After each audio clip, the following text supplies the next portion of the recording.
And joining us right now with his dials and focus group and all his charisma, and we're going to try to get the reaction from all his people, is Frank Luntz, the author of Win and at least one other book. Hey, Frank. Hey, at least I've actually written more books than I've read in the last few years. Well, that's good. What I've got for you are two awesome ads, and they're awesome not because of their effectiveness. They're awesome because it's become really, really difficult to break through. Look, we're only in July. The election is more than a year away, and yet we're still trashing each other. The first one I want to show you is from MoveOn.org, and they call it the shark ad. An ad that's effective gets above a 50. This ad doesn't do well among Democrats or Republicans. Let's take a look. They are enormous and powerful.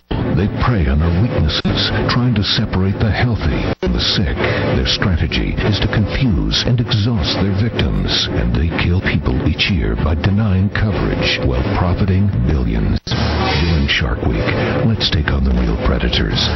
Health insurance companies. Call Congress. Tell them don't put insurance profits before health care. Support a real public option. And your sense is, Frank, that it didn't work for either side? I thought negative sells.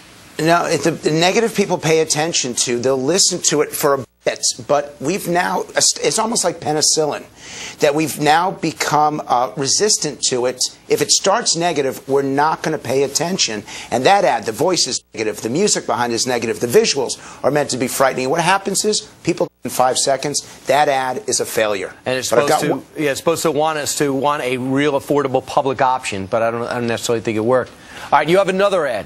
I got another ad, and this one is from the other perspective, and also doesn't really connect in the way that its sponsors would have wanted to. Again, let's take a look.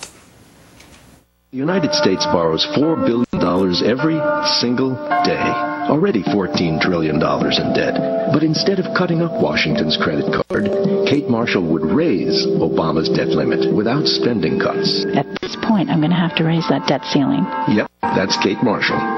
$4 billion borrowed every day, $14 trillion in debt. Two places. The People's Republic of China. Call Kate Marshall. Tell her we can't afford more debt. Well, listen, it's playing a few good international cards for a local race. What do you think? It does better. It does better than the first one because it deals with very specific issues in the candidate, but I still think they could do it better by offering an alternative rather than just being negative. You know, I hang out with a lot of royalty. That's what I'm most comfortable. But I never got a chance to hang out with the person you hung out with a short time ago. Prince William?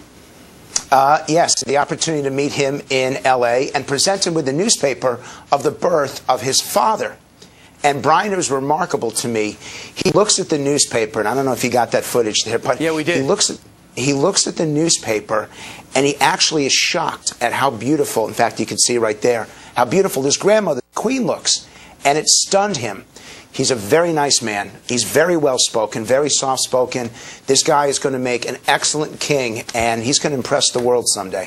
Right. Prince William and Kate definitely wowed the West Coast. And, of course, Frank Luntz impressed him. Frank, way to come prepared. Good job. Thank you. All right, and good job preserving some headlines.